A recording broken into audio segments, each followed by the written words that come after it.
नमस्कार, स्वागत है आपका हमारे खास कार्यक्रम भटकता बचपन में। आपके साथ में हूँ श्वेता। इस समय जो वक्त चल रहा है, इस वक्त में कई ऐसे मासूम बच्चे हैं जो अब लोगों के बहकावे में आकर भटक रहे हैं, या यूं कहें कि जो बचपन होता है वो कच्ची मिट्टी का बना होता है। आप इसे जिस रंग में ढालेंगे, जिस तरह से इसकी आकृति बनाएंगे, ये वैसा हो जाएगा। इस कलयुग के समय में आजकल छोटे बच्चों को भी लोग अपनी हैवानियत का शिकार बनाने से गुरेज नहीं कर रहे हैं। उनका वो मासूम बचपन जो खेलने कूदने में गुजरना चाहिए था, आज वो कहीं ना कहीं लोगों की हवस का शिकार हो रहा है। कई बार कुछ ऐसे वाक़ये सामने आते हैं जिसमें 5 साल के बच्चे को, या ये कहें कि कक्षा 5 के मासूम बच्चे को उसका स्कूल टीचर लेटर देकर उसे अपनी हवस का शिकार बनाने की कोशिश करता है, तो कभी 6 क्लास के बच्चे को उसकी ट्यूशन टीचर अपने साथ लेकर चले जाती है। इस तरह का एक नहीं बल्कि कई ऐसे मामले इस वक्त सामने आ रहे हैं। आज हम यही समझना चाहते हैं कि आखिर ये जो बचपन है ये कहाँ भटक रहा है, और ऐसी क्या लोगों के दिमाग में चीज़ें चल रही हैं, या क्या उनकी ऐसी मनोस्थिति होती है जो वो आज बच्चों को भी नहीं छोड़ रहे हैं। तो यही आज का हमारा खास कार्यक्रम है भटकता बचपन, जिस पर चर्चा करने के लिए हमारे साथ डॉक्टर सोना इस वक्त हमारे साथ जुड़ रही हैं। डॉक्टर सोना जो हमारे साथ जुड़ी हैं, आपको बता दें ये एक साइकेट्रिस्ट और काउंसलर दोनों हैं। मैम बहुत बहुत स्वागत है पहले तो आपका तहलका डिजिटल में। नमस्कार। सोना मैम, सबसे पहला सवाल तो यही है कि आजकल जो हम खबरें देख रहे हैं या जो हम माहौल देख रहे हैं, मासूम बच्चों के साथ जिस तरह की दरिंदगी हो रही है या उन्हें बहकाया जा रहा है प्यार के नाम पर, मोहब्बत के नाम पर, जो उनको लोग अपनी हवस का शिकार बना रहे हैं, इस पर आप क्या कहेंगी? सबसे तो मैं परिचय डॉक्टर हूँ, एक न्यूरोसाइकोलॉजिस्ट हूँ, सीबीएसई की काउंसलर हूँ उत्तराखंड में, और एक साइकोलॉजिस्ट हूँ और एक डॉक्टर हूँ। अब जो सवाल आपने पूछा बहुत महत्वपूर्ण सवाल है। ये पूरा इसमें हमारे पूरे समाज की छवि बदलती है। बचपन कहाँ चला गया? पहले बचपन सुरक्षित था, अब जगह जगह बच्चे हवस का शिकार हो रहे हैं। जैसे आपने कहा, बहुत सही कहा आपने। क्यों हो रहा है ऐसे? बहुत सारी रीजंस हैं। हम एक चीज को पिन पॉइंट नहीं कर सकते, क्योंकि समाज का ढांचा ही बदल चुका है। समाज का ढांचा बदला क्यों है? मेन रीजन है ये जो मोबाइल फोन और सोशल मीडिया आ गया है। मोबाइल फोन जन जन के हाथ आ गया है, और इस मोबाइल फोन में वो सारी चीजें मौजूद हैं जो अब एक बटन, एक क्लिक दबा के जहां बैठे हो वहां पे देख सकते हैं। मोबाइल एक्चुअल मैं ये बताना चाहती हूँ, मोबाइल फोन बना इसलिए था कि हम एक दूसरे से संपर्क कर सकें, ताकि पता रहे कि कौन कहाँ पे है। फिर ग्रेजुअली ये स्मार्टफोन बन गया और इसमें कुछ एजुकेशन की बातें आने लगी, जो बहुत अच्छा है, क्योंकि एजुकेशन हमें चाहिए, हमें ज्ञान हासिल होने लगा, इससे बच्चे इससे पढ़ने लगे। लेकिन धीरे धीरे इसमें ये एंटरटेनमेंट का एक जरिया बन गया। इसमें मोबाइल, फिल्म, वीडियो सब कुछ आने लग पड़ा, सब कुछ, मैंने सब कुछ। और सबसे भयंकर चीज जो इस पे आई है वो है पोर्नोग्राफी, ब्लू फिल्म्स, नग्नता की पिक्चरें, नग्नता के वीडियोस, जिनका कोई अस्तित्व ही नहीं होता है, लेकिन वो एक क्लिक करो और मिल जाते हैं। उनपे कोई रोक टोक नहीं है, उनपे कोई सेंसरशिप नहीं है, कोई भी उनको एक्सेस कर सकता है जहां पर भी बैठे। तो जब ये ब्लू फिल्में लोग देखते हैं और इसका एडिक्शन बन गया, लोगों को मोबाइल फोन का भी एडिक्शन हो गया। क्यों हो गया है? क्योंकि इसमें सारी चीजें मिलती हैं, और सबसे ज्यादा एडिक्शन इनको ज्यादातर लोगों को ब्लू फिल्म्स का हो गया। अब उसमें जब ये हमें सेक्सुअल एक्ट्स और रेप्स और ये सारी चीजों के बारे में बताते हैं, तो इतना बढ़ा चढ़ा के और इतना घिनौने तरह से बताते हैं कि हर इंसान उसको देख के अचंभे में पड़ जाता है और सीखना, फिर एक्सपेरिमेंट करना चाहता है, खास करके युवा वर्ग। तो वो देखते हैं, अच्छा ये क्या हो रहा है, उसको देखते हैं, उनकी समझ में तो आता नहीं। फिर वो जो भी चीज, उनकी एक्साइटमेंट लेवल्स जो बढ़ती हैं उसको देख के उसका एक्सपेरिमेंट किस पे करेंगे। तो जो उनको एक बच्चा मिलता है जो अपने से कमजोर है या जो अपने से दुर्बल है, उस पे वो हावी हो जाते हैं, चाहे, है ना। तो बिकॉज विक्टिम है वो, उसको ये कैप्चर कर लेते हैं। तो ये एक रीजन है, बहुत बड़ा रीजन है पोर्नोग्राफी फिल्म जो लोग देख रहे हैं। नंबर 2 रीजन ये है कि अगर आप आम वीडियोस भी देखें सोशल मीडिया पे, जितने भी वीडियोस हैं या जो भी न्यूज भी देखें, तो वहां पर भी आप देखोगे, या एडवर्टाइजमेंट्स भी देखें, वहां पे भी महिलाओं को एक सेंसेशनलाइज ग्लैमराइज की वस्तु की चीज दिखाई जा वस्तु रही की है, चीज समझाए। एक भोग की चीज की तरह दिखाई जा रही है, चाहे इसके बारे में कितनी भी चर्चा हो। और उनके जो कपड़े हैं, उनका जो पहनावा है, वो बिल्कुल, हम लोग अपना पहनावा और अपनी चीजें तो इसमें दिखाई बहुत कम रहे हैं वीडियोस में और जो मोबाइल सोशल मीडिया पे, तब वेस्टर्नाइज्ड है, छोटे कपड़े हैं। तो अब लोग इस पे बहुत चर्चा करते हैं, कहते हैं जी कपड़ों से क्या असर पड़ता है, कपड़ों जज से करते हैं, जो कपड़ों से जो जजमेंट होता है। कपड़ों से आपके दिमाग पे असर पड़ता है ना। देखते हैं, एक हमारी इमोशनल डाइट होती है। इमोशनल डाइट मतलब हमारे दिमाग में जो विचार बनते हैं, वो बनते हैं हम क्या देख रहे हैं और क्या सुन रहे हैं और क्या पढ़ रहे हैं, तो इन चीजों से बनते हैं। तो जो सुन देख पढ़ तो हम उसी से रहे ना, सोशल मीडिया सारे वीडियोस पे लगे हुए, टीवी सीरियल्स पे लगे हुए, तो उस फिल्मों, नेटफ्लिक्स और आ गया आग पे पेट्रोल डालने के लिए, उसमें अभद्र भाषा है, कपड़े हैं, कुछ भी, कहीं पर भी कोई सेंसरशिप नहीं है। तो ये जो चीजें देख रहे हैं लोग देख रहे हैं, उसको सच मान रहे हैं, सच मान के वो इनके विचार बना रहे हैं, ठीक है। और जब विचार जिस तरह के बन रहे हैं, उस तरह से ही, जैसे मेरे विचार है वैसे ही मेरा व्यवहार है। तो इसलिए ये चीज बढ़ गई है, विचार नेगेटिव है, गंदे हैं, अश्लील विचार आ रहे हैं, अश्लील चीजें देख के, सुन के, पढ़ के, तो अब बिहेवियर भी वैसा हो गया। ये कारण दूसरा है। तीसरी चीज ये है कि बहुत ज्यादा वेस्टर्नाइजेशन आ गया है ना। हम लोग कल्चर, अपना संस्कृति, अपनी सभ्यता तो पीछे रह गई है। हर चीज में नियम कानून बदले जा रहे हैं। हम लोगों ने भी एक तरह से लिव इन को भी मान लिया कि ये भी एक चीज है, रिलेशनशिप्स हैं, इनको भी हम सही मान रहे हैं, लेके चल रहे हैं। माँ बाप आते हैं मेरे पास कि मेरे बेटा लिव इन में है, मेरी बेटी लिव इन में, जैसे कि एक नॉर्मल सी चीज है। ट्रांस, हम लोग जेंडर, सेम जेंडर मैरिजेस में भी हम लोगों ने लागू कर दी है ना, एक ही उसके वो सेम जेंडर मैरिजेस भी हमारी नियम हो गए हैं।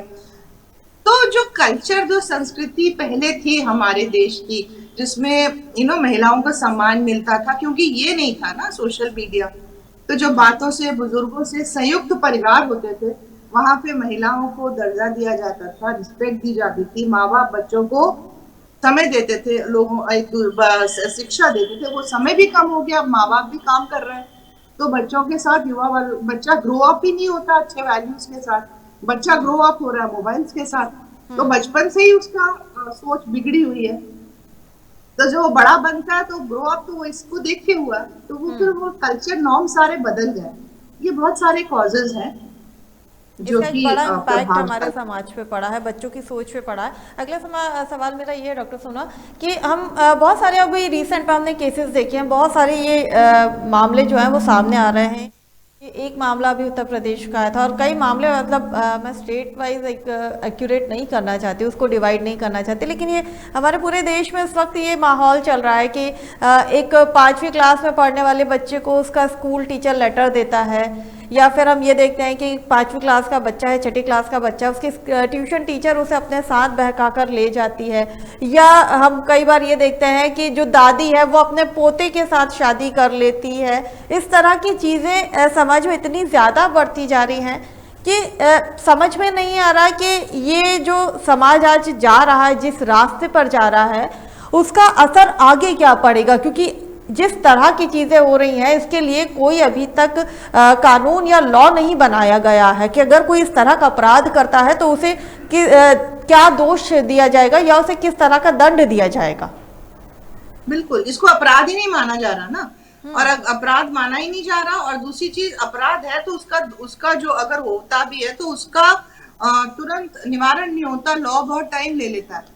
तो अगर कोई चीज एक्शन होता है और उसका रिजल्ट, कॉन्सिक्वेंस तुरंत मिले, तो एक समाज में चीज जाती है कि भाई ये करने से ये होता है, तो वो जब तक उसका रिजल्ट आता है बहुत समय बीत जाता है। ये जो सवाल तुमने पूछा, ये मेरे पहले जवाब से ही मिलता जुलता इसका आंसर है। कहने का मतलब ये है कि अब ना तो माएँ माएँ लगती हैं, ना दादियां दादी लगती हैं। पहले आप पीछे मुड़ के देखो तो माओ का ड्रेस, जो गेटअप था, जो उनका पहनावा था, उनका जो एक चरित्र सामने आता है, एक जो चित्र सामने आता है, वो बड़ा अलग आता है। बिल्कुल, अब माएँ नहीं लगती हैं, बिल्कुल पता ही नहीं चलता माँ कौन है, डॉटर कौन है। In this age of age के ऊपर एज को कम करने के लिए क्रीम्स हैं, एज शेमिंग, मतलब एज दिखानी नहीं है किसी को अपनी। कोई किसी को माँ बनने में कुछ इतना अच्छा ही नहीं लगता, दादी तो दादियाँ ही नहीं लगती है। Everybody is becoming so modern, सब पार्टीज में जा रही हैं, आउटडोर्स जा रहे हैं, विच इज गुड, ओके, अच्छा है। सोशल कल्चर हमारा बदल रहा है, इसमें कोई बुराई नहीं है। लेकिन फिर जो हाथ हमें उम्र अनुसार अपने बच्चों का थामना चाहिए और उनको जो ज्ञान देना चाहिए, उसमें हम पीछे हट जा रहे हैं कहीं ना कहीं, क्योंकि वो ज्ञान अभी हमारी इस पीढ़ी में नहीं है। जो माएँ हैं आज, जो पेरेंटिंग है आज, जो पेरेंट्स हमारे पास आते हैं समस्याएं लेके बच्चों की, तो वो पेरेंट्स सबसे ज्यादा कंफ्यूज होते हैं। उनको पता ही नहीं है कि बच्चों से बात क्या करनी है, कितनी करनी है, क्या नहीं करनी है। कल्चर ये जो बदल रहा है कि वो उसके साथ भाग गया, उसने इसने ये दे दिया, उसका सारा मेन रीजन उसका एक ये बहुत है कि वही मैंने जो तुम्हें बताया, सोशल मीडिया, फिल्म्स और टीवी, जहाँ पे टीवी सीरियल्स में दिखा रहे हैं कि 4-4 शादियां हो रही हैं, इसका उससे अफेयर चल रहा है, उसका उससे अफेयर चल रहा है, और पूरा घर उसको बैठ के देख रहा है। तो जब समाज देख रहा है कि इस चीज को हम मिलजुल के बैठ के देख सकते हैं, नग्नता भी परोसी जा रही है और उसको साथ में बैठ के देखा जा रहा है, तो इसका मतलब एक्सेप्ट किया जा रहा है। तो उस कल्चर को हम स्वीकार कर रहे हैं कि ये नॉर्मल है, तो लोगों को वो चीज नॉर्मल लग रही है। फिर उस प्रक्रिया में उनको वो काम करने में भी कोई हिचक नहीं हो रही। तो वहीं से रहा है सारा थॉट्स। दूसरी चीज ये भी है कि जैसे मैंने आपसे कहा कि कोई चर्चा करने वाला नहीं है, कोई बोलने वाला नहीं है, एक दूसरे को देख के कंपैरिजंस करके आगे बढ़ने की होड़ लगी हुई है, समझे। तो अगर उसने कर लिया और तो मैं भी क्यों नहीं कर सकती, अगर वो ऐसे कर लिया। तीसरी चीज ये है कि इसमें जो हमारा बहुत बड़ा वो है कि इस बारे में चर्चा ही नहीं हो रही है, कोई किसी को कुछ कह ही नहीं रहा क्योंकि नॉलेज नहीं है, जैसे मैंने तुम्हें बताया। और ये फिल्मों और टीवियों में क्योंकि दिखाया जा रहा है, सीरियल, सोशल मीडिया, वीडियोस भरे पड़े हैं इस तरह के सीरियल से। आप देखो तो इतने गंदे रिलेशनशिप्स दिखा रहे हैं वीडियोस में, जो और कोई ये भी नहीं है सेंसरशिप की, कोई किस उम्र का बंदा देखे या ना देखे। ठीक है, अगर आपने देख भी लिया और इसके बारे में फिर चर्चा, जैसे आज आपकी उसमें चर्चा हो रही है और हम कह रहे हैं कि ये चीजें गलत है, ऐसी नहीं होनी चाहिए। हमें सोशल मीडिया अगर हमारे हाथ में है तो हमें देखना चाहिए कि हमें क्या देखना है, कितना देखना है, उतनी हमारे में ज्ञान होना चाहिए कि ये चीज हमारे लिए उचित नहीं है। इस चीज में चर्चा कोई नहीं कर रहा कि इस चीज को रोको। रोकने की वो इंस्टेंट ग्रेटिफिकेशन का समय आ गया कि तुरंत चाहिए सब कुछ। तो जब हार्मोनल चेंजेस है, कुछ एक्साइटमेंट है या कुछ है, तुरंत चाहिए ग्रेटिफिकेशन। वो सही है या गलत है उसके लिए कोई वेट ही नहीं कर रहा। फिर कोई कानून नहीं है, कोई लॉ नहीं है, कुछ नहीं है जो सजा दी जाए। एक बहुत मतलब ये सवाल एक बड़ा कौतूहल का विषय, या ये कहें कि मेरे दिमाग में है, या ये लोगों की सोच भी है कि एक 5वीं कक्षा में पढ़ने वाला बच्चा अबोध है, उसे नहीं पता। कहते हैं कि पहला शिक्षक उसकी माँ होती है और दूसरा जो शिक्षक है वो उसका गुरु होता है। ऐसी उस गुरु के दिमाग में क्या बात आती है, या क्या उसकी जो मनोस्थिति होती है कि वो अपने शिष्य को, अपने स्टूडेंट को भी उस नज़रिए से देखने लगता है कि वो उसे कहता है कि मैं प्यार करता हूँ। उसे अपनी हवस का शिकार बनाने से पहले वो एक बार नहीं सोचता। ऐसी क्या उसकी दिमाग की सोच होती है और उस बच्चे की क्या सोच उस वक्त होती है, क्योंकि वो तो अबोध है, उसे तो कुछ समझ ही नहीं आ रहा है कि क्या सही है और क्या गलत है। 5 साल के बच्चे को तो अभी यही नहीं पता ना कि 5 साल का बच्चा तो ग्रो कर रहा है। 7 साल के बाद जाके कुछ उसके थॉट प्रोसेसेस बनने लगते हैं। 13-14 साल में कुछ सोच बनती है उसकी। करेक्ट। 7 या 6 ईयर के बाद अगर बात करें तो 7th 8th के बच्चे को भी हम देखें तो उतना वो डेवलप नहीं होता है, उसे उतना नॉलेज नहीं होता है। लेकिन उस बच्चे के दिमाग में ऐसा क्या आता है, क्योंकि उसे तो कुछ भी समझ नहीं आता। आप जैसा सिखाएंगे, आप जो कहेंगे वो चीज उसे समझ में आएगी, लेकिन वो कैसे उस सिचुएशन को समझता होगा, उसके दिमाग में क्या चीज रहती होगी, वो मैं थोड़ा समझना चाहती हूँ कि क्या उसकी मनोस्थिति होगी बच्चे की और उस टीचर की क्या मनोस्थिति होती है, क्योंकि वो तो समझदार है। बच्चों को तो जैसे हम काउंसलिंग्स करते हैं, वर्कशॉप्स करते हैं, तो हम ये अवेयरनेस फैलाते हैं कि गुड टच बैड टच क्या होता है ना, सही क्या है गलत क्या है। सेक्स एजुकेशन के बारे में तो कोई बात ही नहीं कर रहा स्कूल्स में। जबकि मुद्दा सेक्स बहुत जोर एजुकेशन क्या शोर से है उठा था सेक्स एजुकेशन को लेकर। लेकिन तो कोई लेकिन बात नहीं कर रहा, क्योंकि किसी को साइंटिफिक बात करने आ ही नहीं रही है। बल्कि मुझे तो बच्चे बताते हैं कि जूलॉजी वगैरह में जो सेक्स रिप्रोडक्टिव सिस्टम है वो चैप्टर्स ही पलट दिए जाते हैं, उनपे वो टीचर बात ही नहीं करती है कई बार कई स्कूलों में। तो सेक्स एजुकेशन तो बच्चे को पता ही नहीं क्या सही है क्या गलत है। लेकिन अब जब छोटा बच्चा तो वैसे ही उसको तो कुछ जानकारी नहीं, उसको तो कैप्चर किया गया बड़े से, जो भी बड़ा कहा उसके काबू में आ गया है। लेकिन जब ये थोड़े से किशोरावस्था में या प्री 12 साल के होते हैं, 14 साल, जब इनकी हार्मोनल चेंजेस होते हैं, एडोलेसेंट चेंजेस होते हैं, इनकी सोच बनने लगती है, इनको इनको इनको जागरूकता आती है कि ये हो क्या रहा है, फिल्मों में देख रहे हैं, वीडियोस में देख रहे हैं, तो सेक्स के बारे में जानना चाहते हैं तो किससे पूछे, किससे बात करें। स्कूल में चर्चा नहीं है, घर में माँ बाप बात नहीं करते हैं, तो फिर ये एक दूसरे से बात करते हैं, दोस्तों से, वो सब एक ही कश्ती में है। तो फिर नॉलेज उनको मिलती है यहाँ से, मीडिया से, ये इस वीडियो समस्या का समाधान क्या रहेगा? इस समस्या का समाधान क्या होगा मैम? पहले तो समस्या कोई समझ ले, तो फिर ये इसको देखते हैं, पोर्नोग्राफी फिल्में देखते हैं, उससे हम सोचते हैं कि ये सब है, तो पूरी सोच ही बिगड़ी हुई है। तो पता ही नहीं है क्या राइट और क्या रॉन्ग है। बड़े लोग क्यों कर रहे हैं ऐसे, उनको तो पता है क्या राइट और रॉन्ग है, तब भी वो कर रहे हैं, टीचर्स, पेरेंट्स, अब कह रहे दादियां वगैरह। तो समाधान देखो, मैं ये बताना चाहती हूँ कि इंसान को जो भगवान ने बनाया है वो एक शक्ति के साथ बनाया है जो और जीवों में नहीं है। हमारे पास चुनने की शक्ति है, सोचने समझने की शक्ति है, रिएक्ट करने की शक्ति है, रिस्पॉन्ड करने की शक्ति है। ये सारी फर्क होती है। हमें चॉइस करने की शक्ति है, हमारे लिए क्या सही है या क्या गलत है। ये जो चुनना है कि मुझे ये करना है कि ये नहीं करना है, ये चॉइस मेरी हर एक की अपनी अपनी होती है। हर कोई तो ऐसा नहीं करता ना, कुछ एक ही करते हैं ना। कुछ एक वो करते हैं जिनकी सोच बदली हुई है, जिनका पूरा रिएक्शन, उनका किसी चीज के प्रति उनका रिएक्शन या रिस्पॉन्स क्या है वो सब बदली हुई है, क्योंकि सोच बदली हुई है। सोच क्यों बदली है वो तुम्हें कारण मैंने बता दिए, क्योंकि गंदी इमोशनल डाइट है, गंदी चीजें देख रहे हैं, गंदे एक्ट्स कर रहे हैं, गंदे संगति में है, और जंक फूड और ये जो गंदा आजकल का खाना चला हुआ है जो बिल्कुल, और नींद पूरी है नहीं क्योंकि रात भर बैठ के यही सब देख रहे हैं। तो जब सोच ही बदली हुई है तो वो गंदी चीजें चुन रहे हैं करने को, गलत बात है, दैट इज देयर चॉइस। उनके पास वो पर्सनालिटी डेवलपमेंट की स्किल्स नहीं है कि वो नो बोलना, अपने आप को ही नो बोले उन चीजों के लिए जो गलत है। और फिर कई लोग वो भी गलत नहीं करते हैं, क्योंकि जब भी कोई कुछ करता है वो अपने आप को ये तसल्ली पूरी दिलवाता है कि मैं सही कर रहा हूँ।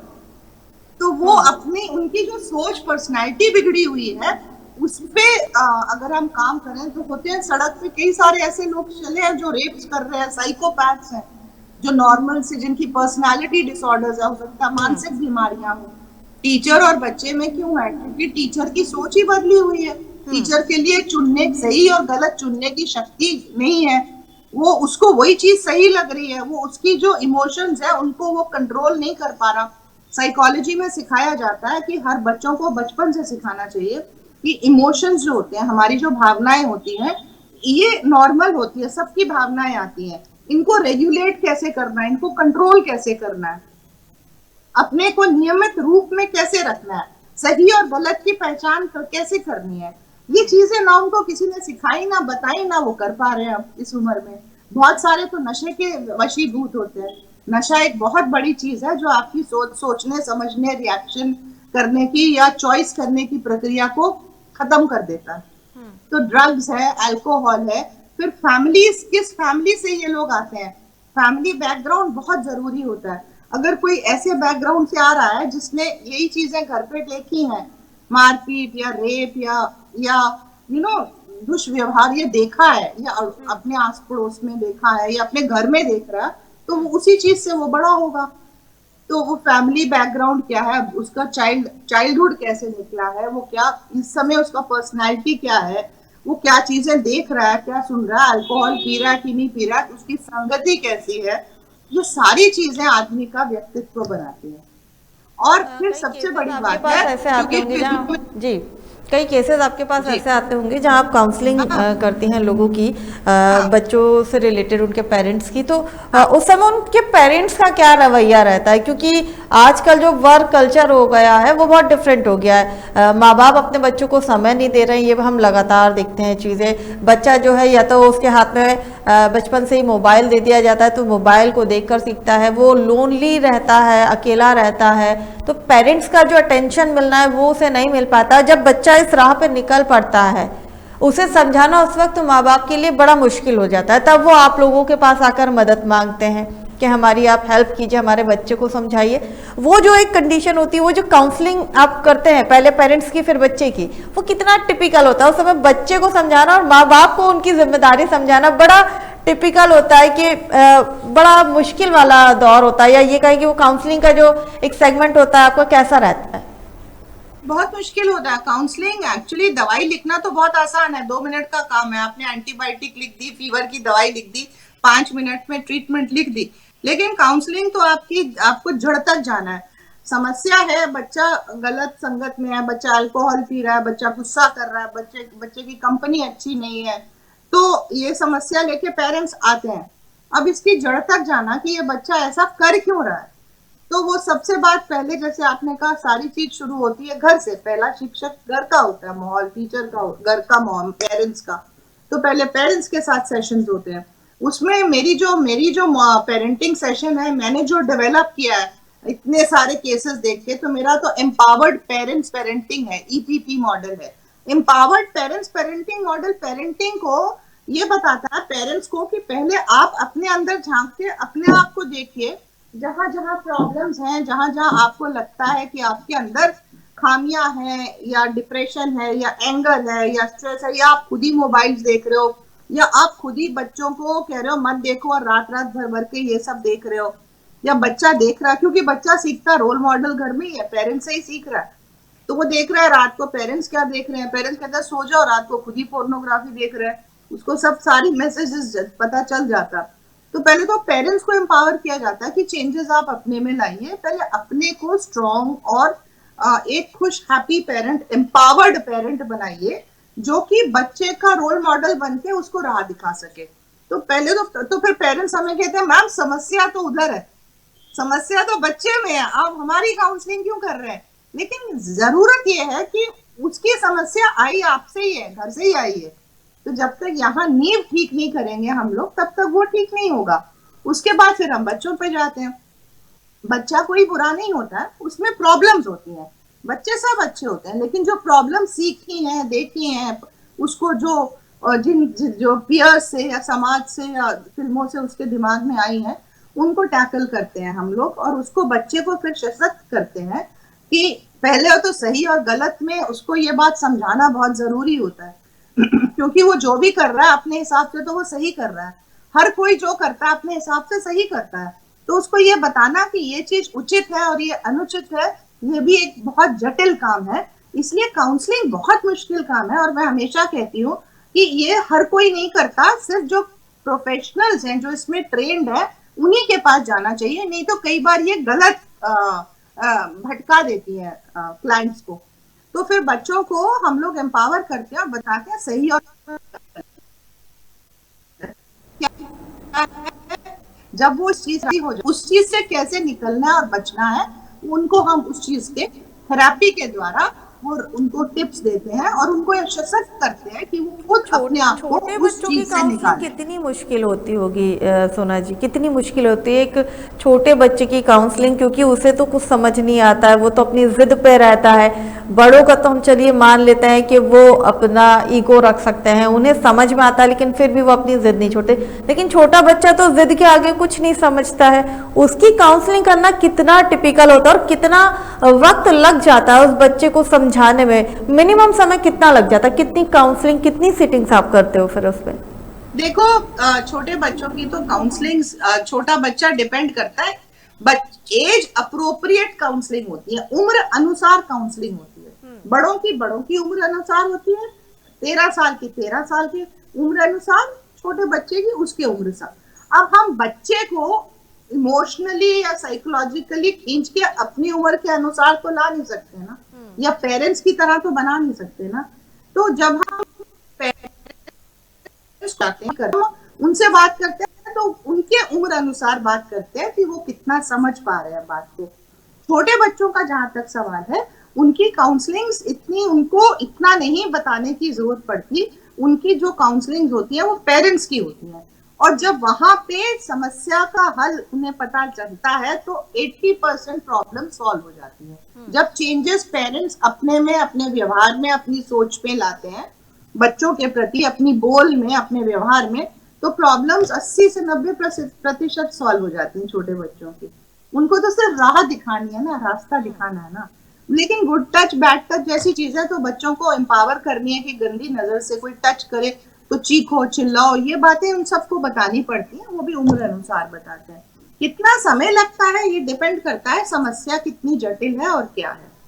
तो कई बार कुछ मैं तो हमेशा जो सेशंस बुलाती हूँ, एक सेशन करने के बाद मैं 15 दिन का टाइम देती हूँ ताकि वो उन चीजों को अप्लाई कर सके जो उनको बताई गई है करना है, अपने में वो चेंज ला सके। 15 दिन के बाद फिर दूसरा सेशन होता है। डिपेंड करता है कि क्या प्रॉब्लम है, उस हिसाब से कई बार 5-6 सिटिंग्स में भी हो जाती है, कई बार 1, 2, 3, 4 महीने भी लग जाते हैं, लेकिन नतीजा बहुत अच्छा होता है काउंसलिंग का। हम ये भी देखते हैं कि कई बार जो महिलाएं अपने आप को सिंपल रखती हैं, जैसे आपने कहा था कि हमारा पहनावा हमारे लिए दर्पण होता है, लेकिन कई बार हमने देखा है कि जो महिलाएं साड़ी पहनती हैं, जो महिलाएं सूट पहनती हैं, जो अपने घर का ध्यान रखती हैं, उनको हमारा समाज जो है वो अनएजुकेटेड कहता है। उन्हें कहता है कि आप एजुकेटेड नहीं हैं, आप हमारे स्टेटस के लायक नहीं हैं, आप घरेलू हैं। उस चीज का भी वो सामना करती हैं और उस समय वो अपने बच्चों को संभालती हैं। लेकिन बच्चा जब पाश्चात्य सभ्यता की तरफ भागता है, वो देखता है कि बाहर की दुनिया कैसी है, बाहर के जो उसके दोस्त हैं, उसके पेरेंट्स किस तरह से कपड़े पहनते हैं या किस तरह का उनका रहन सहन है, कहीं ना कहीं वो चीज़ें भी बच्चे के दिमाग में इफेक्ट करती हैं। उस कंडीशन में उस माँ को, उस महिला को क्या अपने अंदर चेंजेस लाना चाहिए और अपने बच्चे को कैसे समझाना चाहिए? मेरा कहने का मतलब ये है, मैं ये नहीं कह रही कि ड्रेस हमारी वो है, दर्पण है या कुछ ऐसी चीज है। ड्रेस तो आपको जो ठीक लगेगा, आप ऑफिस जाओगे तो उसे क्या उचित कपड़े पहनोगे, आप अगर कहीं सी साइड जाओगे तो तब वैसे पहनोगे, पार्टी जाओगे तो वैसे पहनो। तो एवरीबडी अपने अपने चॉइसेस और टेस्ट हैं। आजकल women empowerment, women equality, gender equality, इस टाइप का जमाना है, तो ड्रेसेस के बारे में बोलना उचित नहीं है, क्योंकि मैं ये मानती हूँ कि जो भी आप ड्रेस पहनो, आप उस चीज को, इतनी आप में बुद्धि और सोच होनी चाहिए कि आप कहाँ पे हैं। अब आप एक गांव में बिल्कुल ही वेस्टर्नाइज या मॉडर्न कपड़े पहन के चले जाएंगे, जहाँ पे गांव का माहौल है, जहाँ पे सब लोग देसी ड्रेस में हैं, तो आपको एक उससे देखा जाएगा कि आप बाहर से आए हैं, आपको वो अपना नहीं मानेंगे। तो ये तो आपकी अपनी सोच है कि आप कहाँ पे क्या पहन के जा रहे हो। आप क्या पहन के जा रहे हो does not make a difference to you, क्योंकि आपको वो अच्छा है लगता है, आपका राइट है, आप पहनो। लेकिन मैं ये साइकोलॉजी ये कहती है कि दूसरे के दिमाग में क्या चल रहा है ये हमें बिल्कुल नहीं पता होता। हमें ये तो पता है हमारे दिमाग में क्या चल रहा है, लेकिन दूसरे के दिमाग में क्या चल रहा है हमें नहीं पता। वो बीमार है, वो सिक है, वो साइकोपैथ है, वो ड्रंक है, वो सोया नहीं है, वो क्या फिल्में देखते, यू नेवर नो कौन कैसा है। तो अगर हमने कुछ अनुचित पहना है और दूसरे को देख के उसको एक्साइटमेंट होता है, तो इस चीज से बचना चाहिए, क्योंकि सेफ्टी हमारी प्रायोरिटी है। हमारी अगर बारिश हो रही है तो हमें छाता लेके जाना चाहिए, तो सोच समझ के हमें ड्रेस करना चाहिए ताकि दूसरों को हम एक्साइट या वो ना कर सके। अब इस पे बहुत चर्चा हो सकती है कि दूसरा एक्साइट हो ना हो उससे हमारा क्या वो है, हमारा हम क्यों बदले। बदलने की बात नहीं है, सेफ्टी की बात है। जहां पर भी आपको लगे, जैसे बहुत सारी लड़कियां आती है मेरे पास काउंसलिंग्स के लिए और वर्कशॉप्स और स्कूल्स में, तो वो कहती हैं कि हमने सुना है कि उस पार्टी में जाके कुछ मिला के पिला देंगे, खिला देंगे, फ्रेंड बॉय आपके जो दोस्त हैं वही रेप कर लेते हैं। ऐसे कई केसेस आए हैं सामने। तो हमेशा अब लड़कियों को यही समझाया जाता है कि उचित जगह पे जाइए, जहां पे आपको सेफ्टी लगती है वहीं पे जाइए, ग्रुप में रहिए, और जहां पे आपको लगता है कि अकेला करके आपको कुछ चीज खाने को पिलाने को दी जा रही है उसको अवॉइड करिए। ग्रुप में से लीजिए जहां से सब लोग ले रहे हैं, ताकि कोई कुछ मिला के अलग चीज ना। अब अंधेरा है, रात है, वहां लड़के तो चले जाएंगे, लड़कियां कहेंगी हम क्यों नहीं जा सकते हैं, किसी ने रोका तो नहीं है, आजाद देश है, लेकिन सेफ्टी तो मेरी है ना। फिर तो हमें अपना ये सोच समझ के, जैसे मैंने कहा, चॉइस मेरी है कि मैं क्या करूं या ना करूं। भगवान ने मुझे बुद्धि दे रखी है, सोच समझ के चलना चाहिए। अब दूसरा सवाल आपका ये आया कि जो महिला घर की है, जो घर के उसमें वातावरण में होम मेकर है, और जो बच्चे देख रहे हैं बाहर का वातावरण है, तो वो कैसे तालमेल खाना आपको कैसे वो करे ताकि बच्चों की नजरों में भी वो अपनी इज्जत समेट सके, है ना। ये आपका प्रश्न है। मेरा इसमें ये कहना है, एक चीज होती है साइकोलॉजी में जिसको हम सेल्फ एस्टीम कहते हैं, आत्मसम्मान। आत्मसम्मान अगर पेरेंट्स में है, अगर महिला में आत्मसम्मान है, उसको अपने बारे में सोच के अच्छा लगता है, वो खुश है अपने पहनावे से, अपने काम में, तो और अपने काम से, और जो भी वो कर रही है, तो वो अपना आत्मसम्मान उसके व्यवहार में आएगा, उसकी पर्सनालिटी में आएगा, और उसका बच्चा जो बड़ा हो रहा है उसके सामने, वो प्रभावित होगा अपनी माँ की पर्सनालिटी से, उसकी सेल्फ एस्टीम से, और बच्चे में भी सेल्फ एस्टीम आएगी माँ को देख के कि मैं अच्छा हूँ, मेरी माँ अच्छी है। लेकिन अगर हीन भावना आने लगे किसी कारणवश, हमको अपने पहनावे से, अपने व्यवहार से, अपने घर से, अपने पढ़ाई से अगर हीन भावना आने लगे, तो वो हीन भावना क्या करती है, मेरे अंदर जो मेरी सोच है उसको नेगेटिव कर देती है, और मैं अपने को ही क्रिटिसाइज, दोष, अपने को ही, अपने बारे में ही बुरा, लो सेल्फ एस्टीम में चली जाती है, अपने बारे में लो सोचने लगती हूँ। ये डिप्रेशन, एंजाइटी, स्ट्रेस का कारण बन जाता है, और ये फिर बच्चों को प्रभावित करता है। तो बच्चे आपके बारे में वही कहेंगे या वही सोचेंगे जो व्यक्तित्व आप अपने बारे में बना के रखेंगे। तो साइकोलॉजी ये कहती है, अपने पे काम करो, अपने को ग्रो करो, अपने को आगे बढ़ो, कुछ सीख सकते हो तो सीख लो। हम हमेशा गांव में भी जाके महिलाओं को कहते हैं कि अगर जितना कंप्यूटर सीख सकते हो, जितना अगर पढ़ सकते हो उस उम्र में भी, तो सीखने की कोई उम्र नहीं होती है। तो ग्रो करने का मौका मिले तो ग्रो करें, लेकिन आत्मसम्मान में रहे कि मैं जैसी हूँ बहुत अच्छी हूँ, और मैं अपना काम सक्षम तरीके से कर रही हूँ। उस पर्सनालिटी से रिस्पेक्ट बच्चे आपको देंगे।